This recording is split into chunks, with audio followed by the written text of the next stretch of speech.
Muchas gracias. Creo que la presentación fue mucha, ¿eh? Fue mucha la presentación. Para mí es muy grato estar con ustedes esta tarde, esta mañana, esta tarde con ustedes. Eh, Antes de leerles un par de poemas que he escrito, eh, porque para mí es grato estar con ustedes. Lo contaba en la radio. Venir este día para mí con mi cupán, con charilonco, con chapelacucha, qué sé yo, para mí hubiese sido un disfraz. Eh, el idioma, la expresión cultural del pueblo mapuche, en mi familia en particular, se perdió con mis abuelos, con mis bisabuelos. Y no se perdió porque ellos quisieran perderlo así como así. Fue que no tenían otra opción. Eh, Ellos fueron muy castigados. Eh, para mí, estar siempre entre el ser mapuche, para una parte de mis coterráneos, de mis amigos, el tener el apellido Huentemil significa ser mapuche. Y con ese ser mapuche significaba todo tipo de discriminación. A mí, yo, imagínense la discriminación de mi abuelo, que se le hizo a mi abuelo, y a mi bisabuelo, como para que ellos tuvieran que abandonar su lenguaje, la manera de expresarse, sus rituales, su ceremonia. Tuvo que ser muy grande la represión que ellos sufrieron. Eh, yo vengo de Carahue, soy lasquenche. Eh, como les decía, siempre estuvo en mí el conflicto de, de la identidad. Por un lado, como les decía, ser mapuche para unos, y por el otro lado, a mí el pueblo mapuche no me considera mapuche, porque he perdido la identidad, porque no me he visto, porque no soy hablante. Y no soy la única, que es lo peor, no soy la única, yo creo que la mayoría de mis lamien sufren lo que yo sufrí o sufro. Y esto mismo que le estoy hablando me lleva a la escritura. ¿Cómo puedo yo, y esto decía esta palabra que es así bien fuerte en estos días, y políticamente, esto del rescate, recuperación de tierras, recuperación. En este caso no, yo no estoy recuperando tierra, no quiero recuperar tierra, en mi caso. Mis abuelos conservaron su tierra, por fortuna, perdieron el lenguaje, pero eh, están con su tierra por allá, por las colinas, en la punta del cerro, como decir, pero aún la conservan. Y eso me lleva también al apellido. Esta traducción tan linda de mi apellido una vez no me la hizo un mapuche. Esta traducción de mi nombre es de un actor que llegó a la comuna, que posteriormente fue concejal de la comuna, Edmundo Lebrich. Entonces él me dijo, tú, tu nombre es la sabiduría que viene del alto. Y yo le dije, ¿por qué me dice así? Porque me dice, Sonia viene del eslavo, que es eh, sabiduría. Y Sofía también, son el mismo nombre. Sofía y Sonia son prácticamente lo mismo. Eso es sabiduría, ese es su significado. Y Huentemil es Huente arriba y de milla, que vendría siendo oro. Pero mi caso me dijo, como a ti te falta el ya, y eres mil, por lo tanto tú eres más que el oro. Es algo que viene del cielo. O sea, soy la sabiduría que viene desde el mismo cielo. Y me encantó esa traducción de mi nombre. Y como les digo, la poesía y lo que escribo se ha tornado como mi bandera de lucha en las cuales yo hago la recuperación de este lenguaje, de este escribir, de esta sabiduría que me fue entregada en este caso por mi tía abuela, la abuela de o sea, la hermana de mi abuelo. Ella era una persona que no se disfraza como yo de mapuche.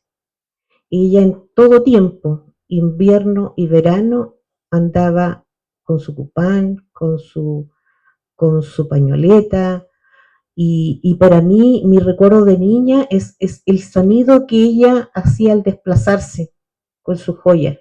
Caminaba y su vibrato, el tintineo, todavía lo conservo en mi memoria, el tintineo de su caminar con sus atuendos de plata. Y no era que ella se disfrazaba, era todo el tiempo así. Pero aún así ella hablaba conmigo en español, en castellano. No la escuché hablar nunca en el tiempo. Quizás ella hablaba con su hermano de manera ahí en su hogar, eh, para, de manera oculta, pero frente a nosotros, frente a mí, no. Yo tengo 4 hermanos. Tuve la fortuna, la gran fortuna de haber sido destetada desde muy chica. Por alguna razón, mis tíos vinieron, hermanos de mi padre, vinieron al pueblo y me llevaron para allá, para el campo. Eh, entonces tuve mucho contacto con ella.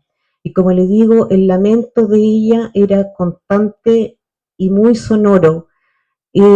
Para ella era una pena, una lástima todo esto, y regañaba con su hermana y decía, porquería, ¿por qué esto? ¿Por qué esto otro? Y con mucha pena decía, como si le hubiesen quitado su alma.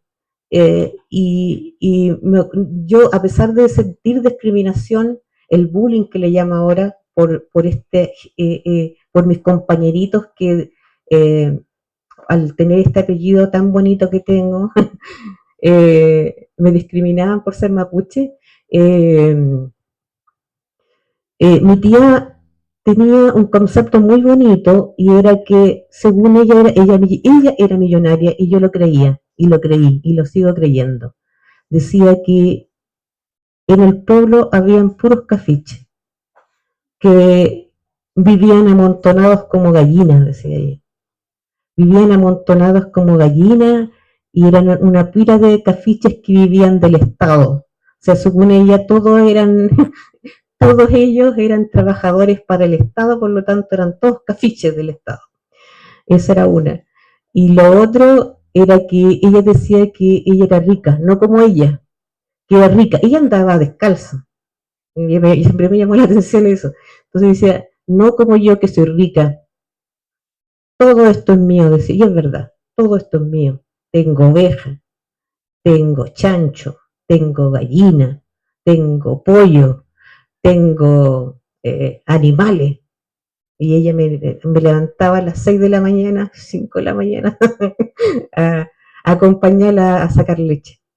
Y entonces esto de la discriminación lo miré así, cada vez que alguien me decía mapuche o china, que era esta, o india, tan como que resbalaba, dicen los jóvenes, me resbala ahí, mírate en el espejo, resbalaba porque lo pensé así, decía, la verdad mi tía tiene razón porque la gente tan vive amontonada aquí en Cambellán, donde mi tía todo es libre, uno puede andar para allá y para acá, y tiene esa libertad y aparte que todo es mío, si es de mi tía es mío. eh, Eso, en ese contexto, eh, ¿cómo me metí en la literatura? Yo me metí a los 10 años, porque fui siempre, esto de estar con las tías en el campo y de ver tanto paisaje, tanto bonito y tanta belleza, y tenía esta locura de siempre andar hablando con todo. Entonces, era como mi hermano Luna, el San Francisco. Entonces para mí todo era hermano y las gallinas eran profesoras y yo les preguntaba, ¿qué enseñó hoy día, señora profesora? ¿Cómo decía la y habían profesoras de kinder con los pollitos chicos y habían profesoras ya de enseñanza media. Y era todo uno bonito, novedoso, entonces eso me fue ensimismando, ¿no? Por así decirlo, que me quitó el aula y la verdad me fui para adentro. Qué maravilloso irse para adentro y tener todos estos bonitos paisajes en la mente que a uno nunca se le olvidan. El sonido, como decía, del agua, de ir al estero. Imagínense a mí, mi tía, era trabajo, era entonces decía, vamos a ir a darle agua de beber a las plantas. Entonces yo tenía que bajar por un estero hacia abajo con unos baldes y darle un vasito de agua a un ají, convidarle otro vasito de agua y era interminable. Me cansaba, pero era entretenido esto de ir a darle de beber a las plantas, por ejemplo. Eh, Me sentía grande. Entonces me fui hacia adentro y la verdad es que era muy mala para hablar. Y eso no le gustaba mucho a los profesores porque no era muy participativa, digamos. Tanto así que sufrí bullying, fíjese. Sufrí bullying de profesora. Todavía tengo marcado el anillo de la profesora cuando todavía me estoy explicando por qué me pegó. Pero lo único que siento, sentí un charchazo en la cara, así de esos inolvidables. Que lo único, entre paréntesis, esto también es de la sangre de uno mapuche, que lo único que esperaba era crecer y adivinen qué. Y no conforme con esa, en plena plaza de Carahue, no sé si alguien la conoce, hay una pileta, sino que arrastrarla por toda la plaza y ahí, bueno, no quiero que eh, tan violento esto, pero ese era mi deseo en aquella época porque siempre me pregunté, de hecho nunca voy a yo irme para la casa y voy a tratar de ubicar a la profesora y voy a preguntarle y decirle, ¿sabe qué? Yo me pasé toda mi infancia, mi época de estudiante básico, preguntándome por qué me pegó. Porque una cosa es que te llamen mapuche, china, indio, tus compañeros, pero otra cosa es que tu profesora te pegue y no te diga por qué. Por último, que diga, te portaste mal, tanto, ay, me porté mal. Pero bueno, eso es parte del bullying que uno, entre comillas, que conversándolo con otras compañeras, decían, ese es el bullying del mapuche que no encaja en este tipo de enseñanza. Uno viene con otra, con esta amplitud y resulta que la sientan en una silla al lado de otro compañero y uno no se siente libre. Entonces, ¿para qué hablar? Digo yo. Entonces me encontró una profesora de lenguaje. Entonces yo creo que pensó, esta niña no habla porque escribe. Y de ahí escribí. Y empecé a botar estas cosas que tenía en la mente, estos cuentos de los pollitos, qué sé yo, y así me llegué a la escritura. Y tenía tantas cosas en mi cabeza que había que resumirlas, como ahora que estoy hablando y hablando y hablando y no resumen nunca bien el poema. Eh, entonces me introduje en la poesía y la poesía tiene también mucho que ver con el mismo pueblo, con esta parte, podría entrar en la otra polémica, ¿por qué definir, hacer una separación, digo, entre la poesía mapuche y la otra poesía? ¿Se cree que debiera haber una separación? ¿O solamente son eh, los temas tratados en la poesía? Admiro mucho a Lekula Chihuailaf, a Lelaf, justamente ando con un libro de él, Pusuam. Eh, pero eso, la poesía me acercó hasta este pensamiento que tiene el pueblo. Yo hace 4 años volví al campo, volví a vivir allá, porque vivía en el pueblo, y me acordaba de mi tía. Y decía, no, aquí estoy feliz. no soy cafiche del Estado y vivo libre. eh, y es una enorme satisfacción tener y enorme peso en las espaldas tener esta palabra que recuperar el lenguaje que perdieron mis abuelos, porque en un principio yo sentía rabia, yo decía, tenían que haber sido más fuertes, no tenían que haberse dejado vasallar, tenían que haber luchado, pataleado, qué sé yo, pero no haber perdido el lenguaje, no haber, su lengua, no haber perdido sus rituales, sus costumbres. Entonces, desde haber sido criada por esta tía abuela, Micha le decíamos, haber sido criada por ella, estar en contacto con ella, me hizo siempre estar en deuda, siempre sentir que parte de mi raíz estaba en tierra y la otra en el aire, y que de alguna manera necesito tierra para cubrir esta raíz y para que pueda sentir y buscar mi yo, el yo que perdieron mis antepasados. Me mueve mucho la, esto de la cosmovisión mapuche es una cosa tremenda, porque esta concepción que se tiene de que uno no es solamente carne, sino que espíritu, y todo converge, todo está relacionado con una cosa. Si yo hoy día bebo más del agua, otro no va a beber, no va a tener para tomar. Todo está relacionado a una cosa, y eso es lo bonito y maravilloso que tiene el pueblo mapuche, es estar constantemente relacionado con el otro y relacionado con la naturaleza, con las estaciones, con las flores. Por eso hay una lucha constante con el monocultivo, por ejemplo, de los árboles, porque esto de irse hacia un lado, aparte que esto de que se diga que los mapuches son flojos también, porque no cosechamos ni sembramos más de lo que vamos a comer, ese es el tema.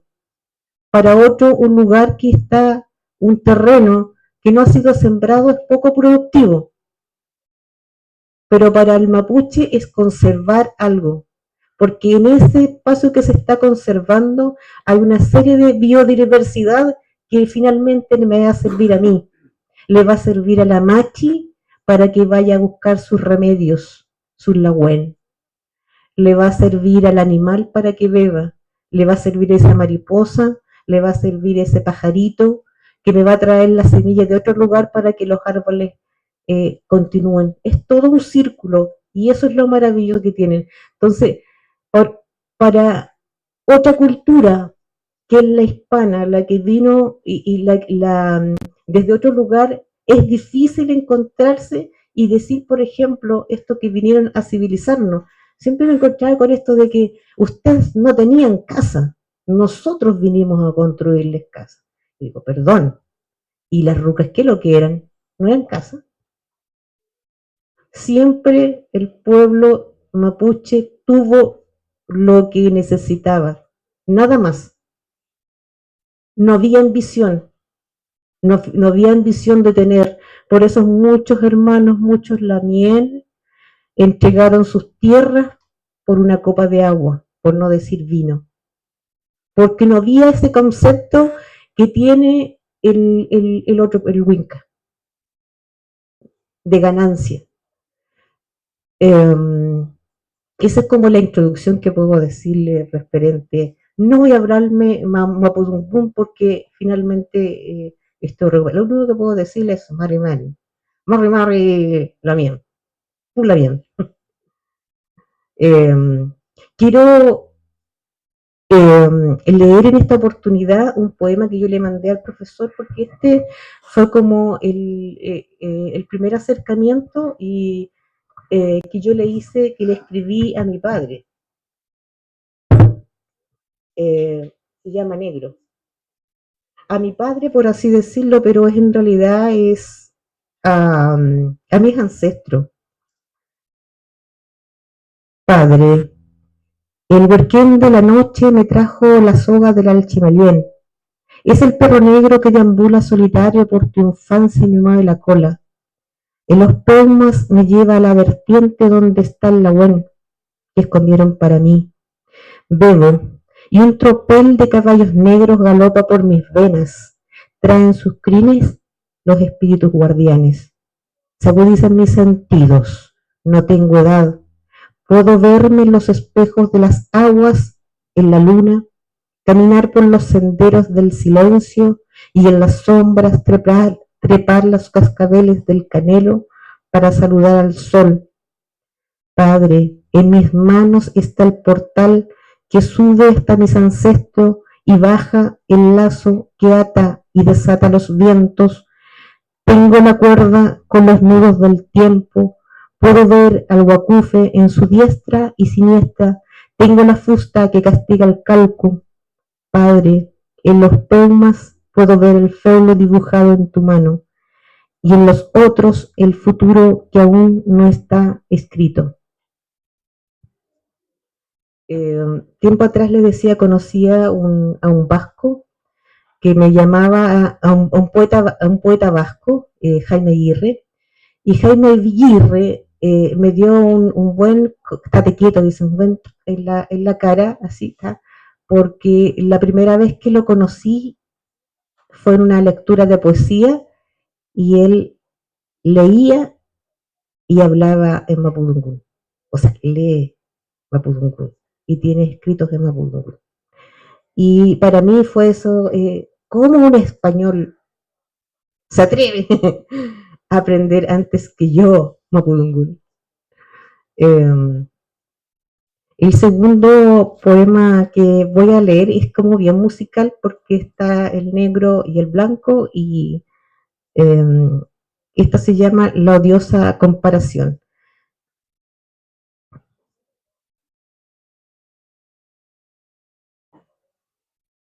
Veo a Tom Jones, miro a mi padre. Veo a Billy Joel, miro a mi padre. Veo a David Gilmour, miro a mi padre. Veo a Morrissey, miro a mi padre. Así es el monocorde sonido de la pifilca. Veo a Clint Eastwood, miro a mi padre.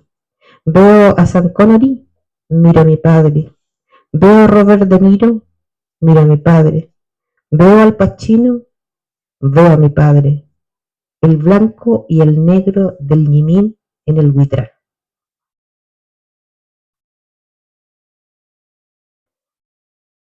Mis primeros escritos fueron siempre muy estructurados, mucha poesía española leí en sus comienzos y me gustaba estar muy cuadradita. Entonces, esto es un recuerdo que tengo de ella, se llama Quiero igual. Copigüe rojo que en el monte sangra, herido a traición a doble filo, a doble dolor la tierra llama, Huinca, ladrón y asesino.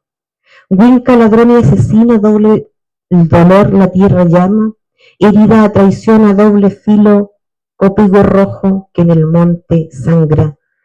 Y las alas de un rojo amanecer, libres los pájaros y el viento, y en el canto alegre de los pájaros libres, copigüe rojo que sangra un nuevo cielo. Copigüe rojo que sangra un nuevo cielo, en el canto alegre de los pájaros libres, libren los pájaros y el viento en las alas de un rojo amanecer. En las alas de un rojo amanecer se tejen las esperanzas, libres los pájaros y el viento, copigüe rojo que en el monte sangra. Muchas gracias por la invitación y espero verlo en otra oportunidad. La verdad es que es mi primera vez en Vilcún. Muchas gracias a todos los jóvenes que se encuentran aquí presentes.